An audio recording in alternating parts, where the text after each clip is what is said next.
Well, welcome back. So I'll turn off the jazz here. And we'll continue talking about crystal field theory, in particular magnetism and color. So remember we had the splitting of the orbital energies, and that's caused by the ligands. So 3D orbitals, how did I phrase this? Orbital energies split by ligands. So depending on what type of ligand we have, we could get a small splitting or a big splitting, or a splitting in between. So we can go ahead and draw some energy diagrams here. And so in one case, we'll have a large splitting. And then in another case, we'll have a small splitting. And we refer to these cases as the strong field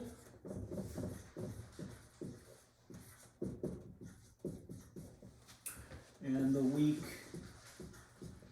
field. So in the strong field case, we have a large splitting here. This splitting is known as delta.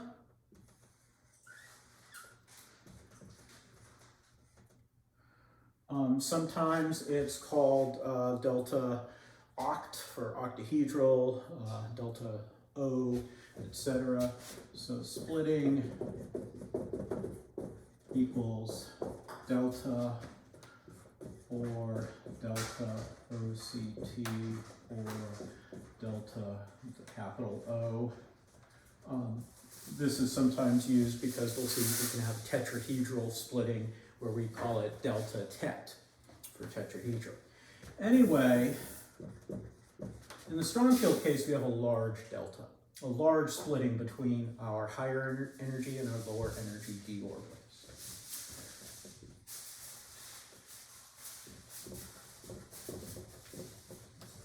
And in the weak field case, we have a smaller delta. Now, at what point do we go from strong field to weak field? At what point is it small or large delta? Well, it really kind of depends on, the ligand, depends on the metal, depends on a bunch of different factors. Now, if we put electrons in here, so let's just say, let's just say we have a D, I forget my terminology here, a D6, I'll just write it like that. Metal ion. What that means is I've got 6 D electrons, and so I'll put them in 1, 2, 3. Remember Hund's rule, they spread out before they pair up. 4, 5, 6. Now I can do the same thing in the weak field. 1, 2, 3, but the real definition of weak field is that our delta is smaller than the electron pairing energy. The reason why our electrons spread out before they pair up is because there's an energy cost associated with putting 2 electrons, even though they have opposite spins.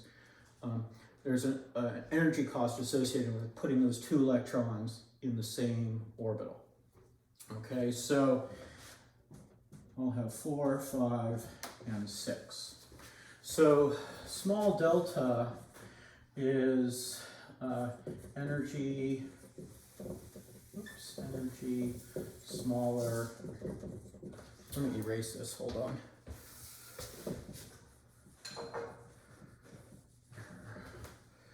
A lot of information to convey on my small board here. So energy smaller than electron pairing energy.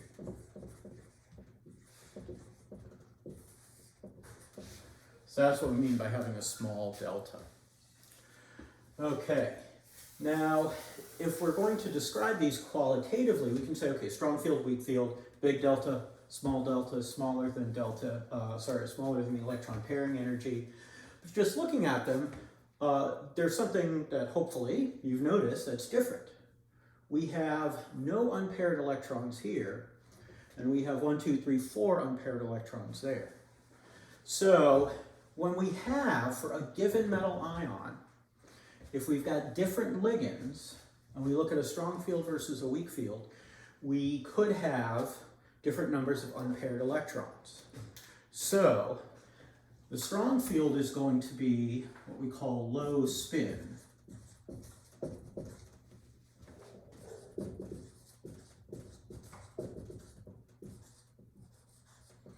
And the weak field will be what we call high spin. There are more unpaired electrons, more unpaired electron spins. And these guys will actually behave differently in a magnet. So in this case, this one happens to be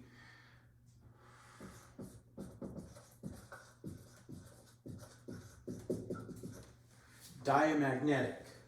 So no unpaired electrons.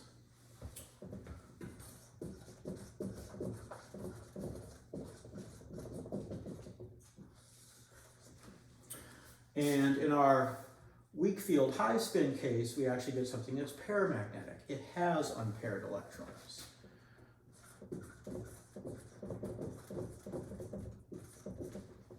Okay, so these are going to be the qualitative ways that we describe these two cases. Strong field will have a large delta. Weak field will have a small delta. Strong field is usually low spin. Weak field is usually high spin. Diamagnetic and paramagnetic just refer to what's going on with the electrons. So I'll pause for a minute. I'll draw a case where we can actually have a strong field, low spin, paramagnetic case. So one of the things that we want to think about is that the terms paramagnetic and high spin and diamagnetic and low spin don't always go together. I mean, if it's diamagnetic, it has to be low spin. If it's paramagnetic, it doesn't have to be high spin. Then there's some cases where there's no difference in spin, no difference in number of unpaired electrons between the two cases. So I'll let you guys pause the recording and jot this down if you want. And now that you're back, I'll erase and we'll take a look in, I think I'll just do another example maybe. Let's look at a D5.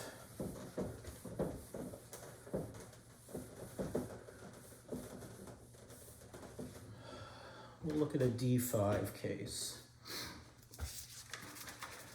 Oops, my notes there. So let's look at a D5 metal ion. Here's our energy. So you should get used to drawing both versions of the octahedral splitting crystal field diagram, crystal field splitting diagram. And here's my energy, and those guys are lower. All right, so I've got my red pen out here. I've got my D electrons. I have 5 of them. 1, 2, 3, 4, 5. 1, 2, 3, 4, 5. So this has 1 unpaired electron. So that is low spin. It says 5 unpaired electrons. So that's high spin. Of course, we can look at our splitting here and see that, this one here is strong field. The dog is walking across my lecture room here. And our other case, the smaller delta, we've got our weak field. Now notice that even though the strong field low spin case is lower in total unpaired electrons, it actually has an unpaired electron. So it is paramagnetic. So both paramagnetic.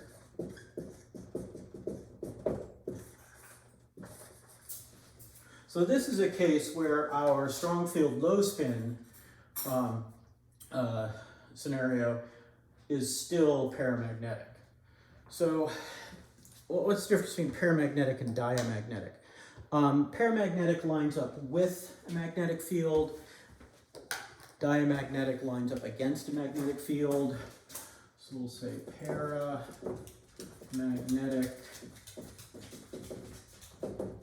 aligns with magnetic field, and then diamagnetic opposes magnetic field. And 4 foot by 3 foot board is not as big as I would like it to be. Anyway. So if you have more primitive instrumentation, this is all you can get. Does it line up with the field or against the field? Now, if you have more modern instrumentation, actually it doesn't even have to be that modern. I mean, I did in the 90s, did a technique called EPR or ESR.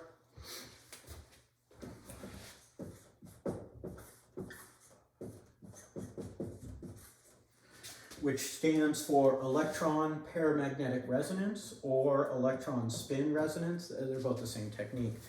And what it does is it involves putting a sample in a big magnetic field, and then you can irradiate that with microwaves and detect your unpaired electrons. So you can basically count unpaired electrons in a complex line, in a coordination complex. So although by one measure, just is it paramagnetic or diamagnetic, you couldn't tell these apart. With modern instrumentation, you could, because you'd see, oh, I got 1 peak from my 1 unpaired electron. I got 5 peaks from my 5 unpaired electrons. So you could actually tell these apart from their the number of unpaired electrons. Okay, so we've talked about magnetism, those magnetic properties, paramagnetic, diamagnetic. The next thing to talk about is color. And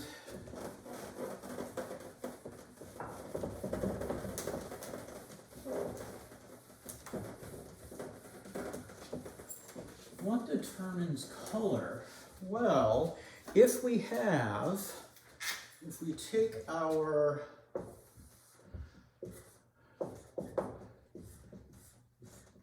metal ion here, and we'll go ahead and put some electrons in here. And let's put an electron here. Let's just do 1. Now I'm going to shine some light on this.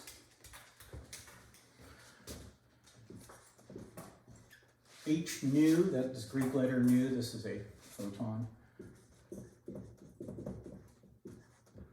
The energy of photon is E equals H nu. So we'll shoot a photon in. And what that does is, if it's the right wavelength, we promote our electron up to the higher, one of these higher energy d orbitals there. And in this case, our delta octahedral, so delta equals E photon equals H nu, which equals Hc over lambda. Nu is frequency, lambda is wavelength. All right, so we absorb light, or these compounds absorb light, just like atoms would absorb light in atomic absorption spectroscopy, kind of the reverse of the gas discharge tubes where they're emitting light. It's like UV vis spectrophotometry, but in this case it's just dealing with d electrons. It's not dealing with larger complexes that have color.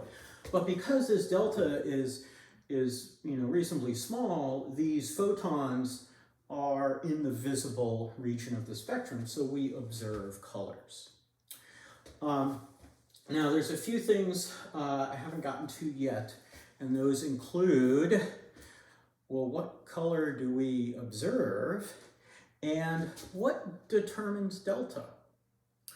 Oh, and then lastly, well, what if we don't have something octahedral? So, octahedral. What if we have square planar? Well, that's going to be different. It's going to have a different crystal field splitting diagram. And tetrahedral will have a different crystal field splitting diagram. So in the next video, which will be the last one for chapter 21, we'll take a look at those. So, till then, I will talk with you later.